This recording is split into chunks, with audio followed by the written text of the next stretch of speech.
وحید الدین خان صاحب ایک دھیمے مزاج کے آدمی تھے اور اپنی بات کو بڑے وہ سافٹ انداز میں کہنے کے وہ عادی تھے۔ 1925 میں ان کی پیدائش ہوئی اور 1963 تک وہ جماعت اسلامی ہند کے ساتھ وابستہ رہے۔ پھر بعد میں ایک فکری طور پہ انہوں نے اختلاف کیا اور پھر ایک تعبیر کی غلطی نامی ایک کتاب لکھی اور اس میں پھر انہوں نے سید مودودی کی فکر سے اختلاف کیا اور وہ پھر ایک لمبی بحث ہے کہ وہ کس طرح انہوں نے اس سے کتاب لکھی۔ تو بہرحال اس کتاب کا جو منبع تھا اس میں یہی تھا کہ جناب سید مودودی کی ساری فکر جو ہے وہ مکمل طور پہ وہ غلط ہے، اور باقی ان کا سائنس کے میدان میں ایک اچھا کنٹریبیوشن ہے کہ جی مذہب کو انہوں نے سائنٹیفکلی ایک پیش کیا ہے تاکہ جو الحاد پہ مبنی جو لوگ ہیں ان کے ذہنوں کو کلیئر کیا جا سکے، تو یہ ایک اچھی ایفرٹ ہے۔ لیکن بہرحال دوسری سائیڈ پہ ایک اور بھی چیز ہے کہ جس چیز سے انہوں نے انکار کر دیا، جو کہ میں سمجھتا ہوں کہ اس صف میں غامدی صاحب اور وحید الدین خان صاحب ایک سائیڈ پہ کھڑے ہیں اور علامہ اقبال اور سید مودودی یہ دونوں دوسری سائیڈ پہ کھڑے ہیں۔ علامہ اقبال کی جو فکر ہے وہ شعر کی فارم میں ہے، جبکہ سید مودودی نے اسی چیز کو نثر کی فارم میں بڑی ڈیٹیل سے بیان کر دیا۔ اب ان دونوں کی فکر میں غامدی صاحب یا وحید الدین خان صاحب ہوں، انہوں نے بنیادی طور پہ علامہ اقبال اور سید مودودی کا فکری طور پہ رد کیا ہے کہ جناب ان کی فکر ہی غلط ہے۔ تو اب ان کی فکر تھی کیا؟ فکر یہ تھی کہ جس طرح سید مودودی نے جو بات کی کہ جناب اللہ تعالیٰ نے انسان کو جہاں پہ انفرادی احکامات دیے ہیں، نماز روزہ زکوٰۃ حج کے، اسی طرح اللہ تعالیٰ نے اس کو اجتماعی احکامات بھی دیے ہیں۔ جب مسلمان جہاں پہ اکٹھے رہیں گے تو ان کو ان احکامات کو بھی اسی طرح امپلیمنٹ کرنے کی کوشش کرنی چاہیے، اس کے لیے جد و جہد کرنی چاہیے تاکہ وہ اجتماعی احکامات بھی امپلیمنٹ ہو۔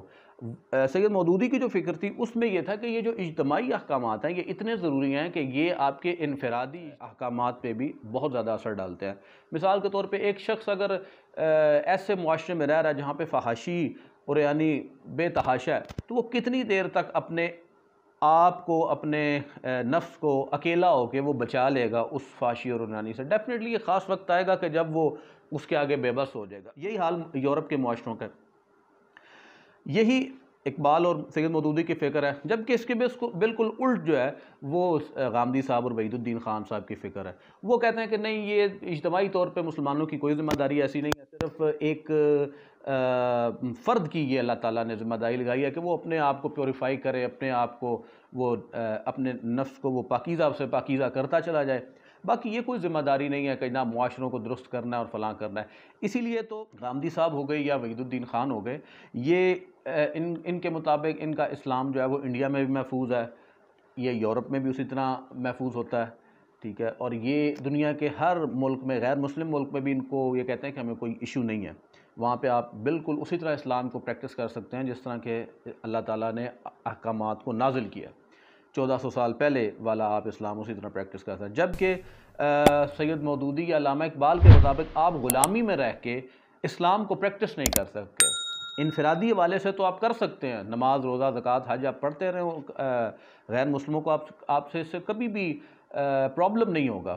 تو اسی لیے اقبال نے وہ کہا نا، ملا کو جو ہے ہند میں سجدے کی اجازت، ناداں یہ سمجھتا ہے کہ اسلام ہے آزاد۔ تو ملا کا مطلب کوئی جاہل ملا نہیں، ملا کا مطلب بنیادی طور پہ ہوتا ہے بہت بڑا عالم، فارسی کا لفظ ہے ملا، تو یہ بہت بڑا عالم، کہ اگر نماز روزے کی اجازت مل گئی ہے تو انہوں نے سمجھا کہ اسلام بھی آزاد ہے، ہمیں پریکٹس کرنے کی بالکل کھلی اجازت ہے۔ اب یہ جو فکر کی غلطی ہے یہ بنیادی طور پہ وحید الدین خان صاحب اور علامہ اقبال کی اور سید مودودی کی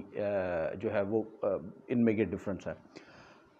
مسئلہ یہ ہے کہ وحید الدین خان صاحب نے اسلام کا وہ تصور پیش کیا ہے کہ جس میں یہ سمجھتا ہوں کہ اگر آپ کو کوئی ایک تھپڑ یہاں سے مارے تو آپ دوسرا گال آگے کر کے کہہ لیں جی ادھر بھی ایک تھپڑ لگا لیں، یعنی کہ اتنا معذرت خانہ رویہ ہے کہ جیسے مسلمان کو تو انہوں نے مطلب رگڑا لگا کے رکھ دیا ہے۔ کشمیر اور فلسطین کے لوگوں کو یہ مظلوم نہیں مانتے، ان کو مسلح جد و جہد کا کوئی رائٹ نہیں دیتے، وہ کہتے ہیں کہ یہ مسلح جد و جہد نہیں، یہ بغاوت ہے اور یہ فساد ہے، یہ انہوں نے مسلمانوں۔ پھر وہ کہتے ہیں کہ جی انڈیا کے اندر جتنے بھی فسادات ہوئے اس کے پیچھے بنیادی طور پہ اشتعال انگیزی جو تھی وہ مسلمانوں کی تھی۔ پتہ نہیں، میں انڈیا کے مسلمانوں کا مقدمہ نہیں پیش کر رہا، لیکن کہنے کا مقصد یہ ہے کہ یہ ایک مینٹیلٹی بتا رہی ہے کہ کس طرح سے آپ ڈیفینیٹلی آپ کو اپنے مسلمانوں کی غلطیوں کو اپنے مذہب کے لوگوں کی غلطیوں کو آپ کو ہائی لائٹ کرنا چاہیے، لیکن ہر چیز کا ذمہ دار آپ الٹیمیٹلی اس حد تک جا کے آپ ان کو ٹھہرا دیں کہ آر ایس ایس جو ہے وہ بھی آپ کی وفات پہ تعزیت کا ایک پیغام لکھے کہ جناب ایک جینیس اسلامک اسکالر جو ہے، ایک جینون اسلامک اسکالر جو ہے آج اس کی ڈیتھ ہو گئی ہے۔ تو جو اسکالر آر ایس ایس کے نزدیک، جو انتہا پسند ہندو آرگنائزیشن ہے ان کے نزدیک وہ جینون ہوگا، تو ڈیفینیٹلی وہ میرے نزدیک تو وہ ان جینون ہوگا، چاہے اس کی نیت جیسی بھی ہو۔ میں نیت پہ نہیں ابھی بات کر رہا، لیکن بنیادی فلسفہ کیا ہے کہ جناب کرتے ہیں غلاموں کو غلامی پہ رضامند، تاویل مسائل کو بناتے ہیں بہانہ۔ تو یہ میں تو یہ سمجھتا ہوں کہ وحید الدین خان صاحب نے جو فکر کنٹریبیوٹ کی ہے دین کے اندر اور آج کے دور کے اندر، وہ یہی ہے کہ مسلمانوں کو ان کی غلامی پہ مزید رضامند کیا جائے، اور ان کو کہا جائے کہ آپ نے کوئی اور ایسی بات نہیں کرنی جس سے آپ کے نان مسلم جو لوگ ہیں وہ کسی بھی حوالے سے اشتعال میں آ جائیں۔ میں ابھی پچھلے دن ان کی یوٹیوب پہ ایک ویڈیو ہے بابری مسجد کے حوالے سے، وہ میں سن رہا تھا، آپ بھی اگر اس کو آپ موقع ملے تو سنیے گا۔ اس میں وہ کہتے ہیں کہ جناب میں 1947 میں گیا تو وہاں بابری مسجد موجود تھی، اور وہاں پہ ایک دفعہ ایسا ہوا کہ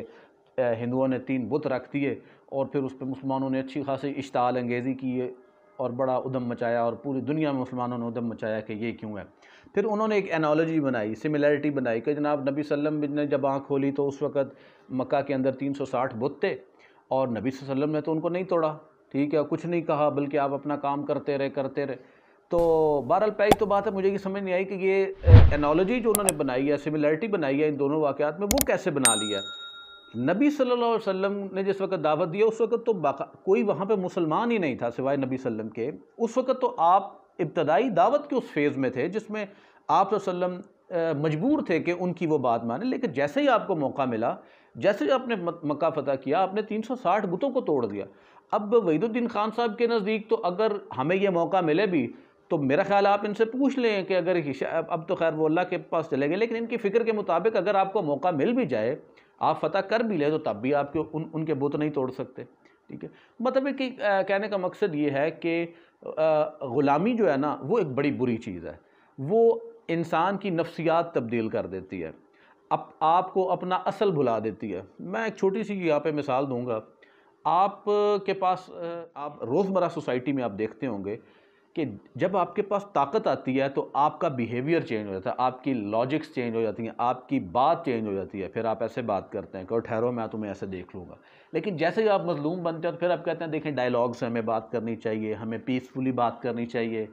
تو یہ جو سوسائٹی میں جب ہم غلام بن جاتے ہیں کسی بھی سوسائٹی میں، تو اس لیے یہ کہا ہے نا کہ وہ پوری کی پوری ہماری فکر جو ہے وہ چینج ہو جاتی ہے۔ تو اسی لیے غلامی جو ہے وہ ایک لعنت ہے۔ لیکن معذرت کے ساتھ یہ غامدی صاحب ہوں یا وحید الدین خان صاحب ہوں،